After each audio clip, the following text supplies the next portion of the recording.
Tak hanya penundaan maskapai penerbangan dengan rute internasional di Bandara Sultan Mahmud Badarudin II Palembang, baik dari dan menuju Palembang akibat wabah coronavirus, aktivitas penerbangan di Bandara Sultan Mahmud Badarudin II Palembang mengalami penurunan mencapai 40%.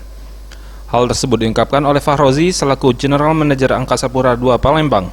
Dari data penumpang pesawat di Bandara SMB 2 terus menurun setiap harinya. Dari normalnya yang mencapai 10.000 orang per harinya kini hanya 5.556 orang. Untuk mencegah penyebaran COVID-19, pihaknya pun menyiapkan thermal scanner untuk pengecekan suhu tubuh manusia. Pihak pengelola Bandara Sultan Mahmud Badarudin II telah mengoperasikan 1 unit fasilitas Walk-Through Disinfection di area koridor kedatangan domestik yang ditujukan untuk melakukan sterilisasi kepada setiap penumpang.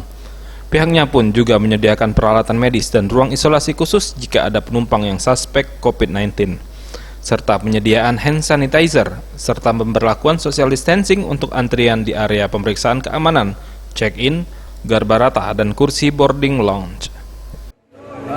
Kita juga melakukan social distancing di Bandara Sultan Mahmud Badarudin II di area keberangkatan, itu masuk ke SCP-1 atau ke